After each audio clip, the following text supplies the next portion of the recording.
Hi everyone, this is Linka with 5 Minutes in Guinea. 5 minutes, 10 minutes, whatever it is going to be this time. I always think, well, I need to update everyone on what's going on, and then I keep putting it off. I don't have time, I'm so busy. So I just thought, I just need to take 5 minutes out of my time, tell everyone what's been happening, and everybody will know.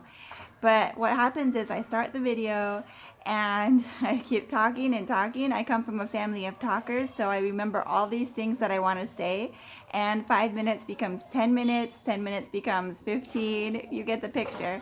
So I don't exactly know if today is 5 minutes or 10 minutes in Guinea, but I guess we'll find out. We are doing good here today. I'm sitting on my porch. You might hear some noise in the background.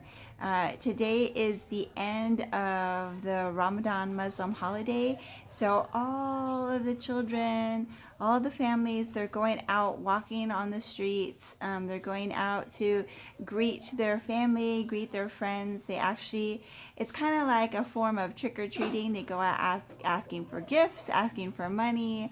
They all dress in their best clothes. They've bought new clothes.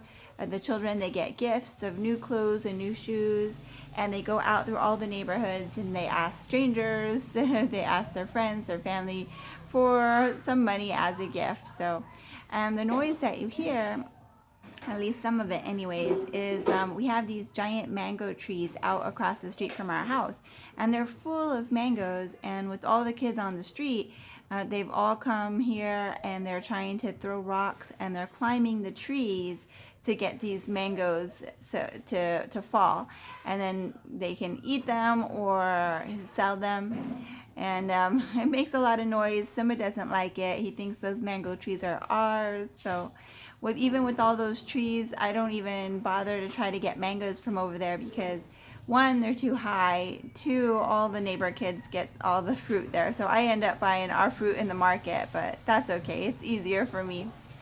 Unfortunately, we did have a scary thing happen this past week. One of the little boys in the other congregation, I think he is about 6 years old, 7 years old, like that.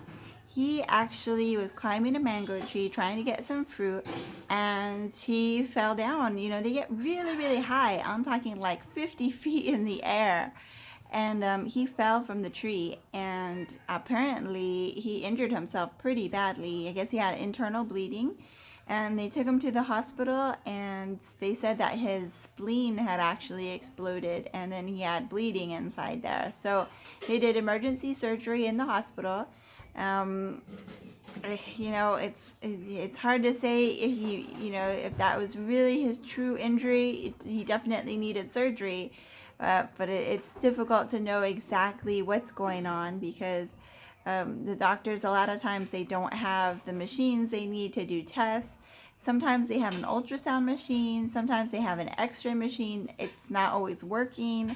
And of course, they don't have anything like an MRI or a CAT scan. That just doesn't exist where we are at. So a lot of times the doctors are just guessing what's going on, and they open up and they do a surgery and then they charge you for it. So hopefully this little guy is doing a lot better. They took out his spleen, they repaired the damage, and closed him back up. He was in the hospital for several days. He was just released, I think, yesterday or the day before yesterday. And being in the hospital is really difficult. There's no running water, there's no electricity. A couple of hours a day they put on the generator in some parts of the hospital. There's no food service or anything like that. So a little kid like this, his mom or his dad needs to be with him 24/7.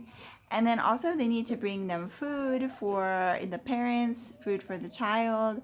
They need to buy medication, any kind of supplies, even the surgical supplies.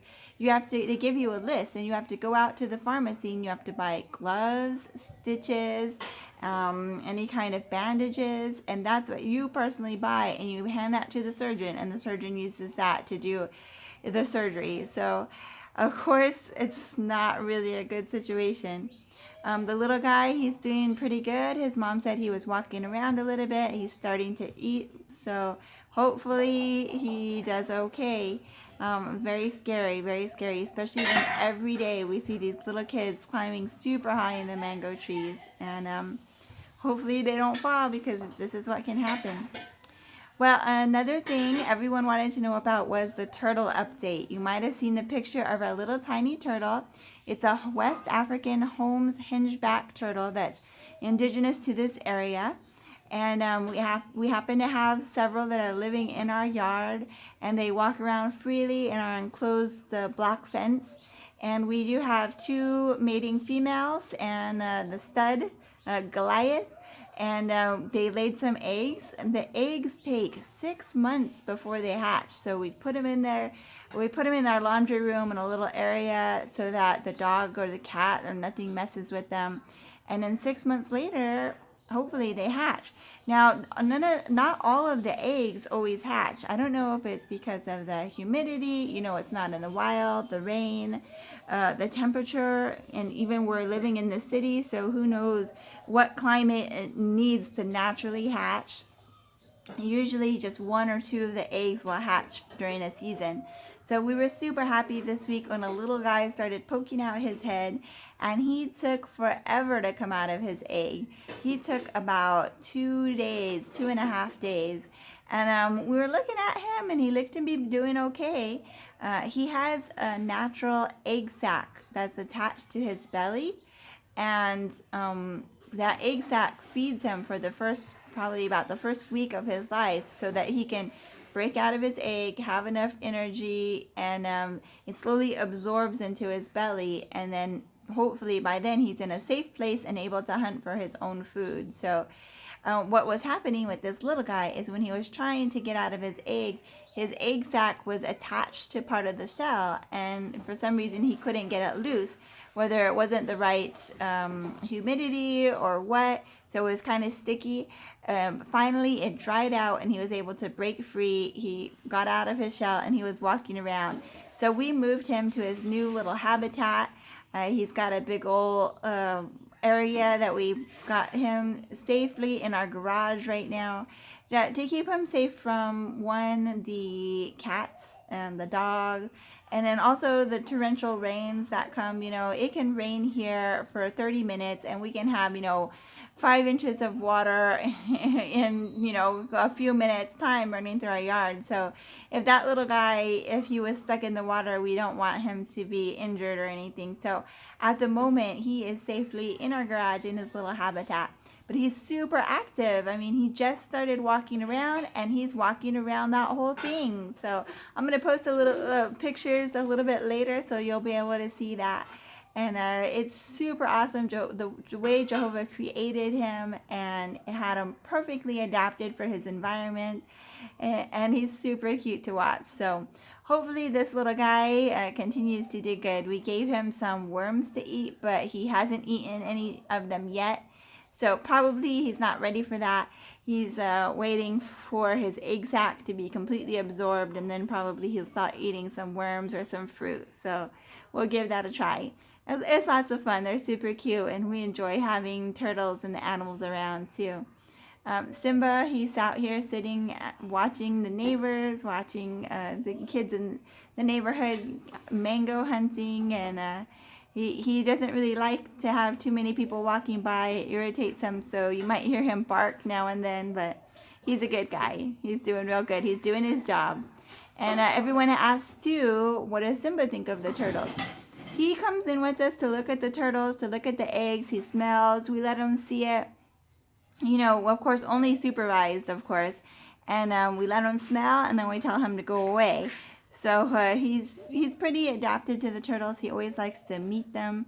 And then he, after a while, he just ignores them. He does watch them. So, for example, the adult turtles, if they're actually fighting in our yard, Simba's the one that will go and break them up. So he doesn't allow any fighting. He also he doesn't really like when they mate either. He thinks that's like fighting too, so he tries to break them up too. So we're like, Simba, it's okay. Just let him go. So Simba, he's the guard dog of everyone here, and nobody's allowed to fight. Nobody's allowed to do anything. He's just watching everyone. But he's a good dog. He loves baby animals.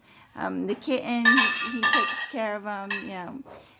When we had rabbits here also, he was really interested in them, but after a while he let them do as they please. So he's a really good dog. Not all animals are like that, but he is. So we're really happy to have him. So, well, I guess that is the update for today. We hope you all are doing good, having a good day wherever you are. We hope there's no Zoom problems like there were last weekend for lots of people. Here, everything seemed to work fine. We did have like one glitch. We couldn't show the words. Our screen sharing was not working exactly. We may or may not have figured it out.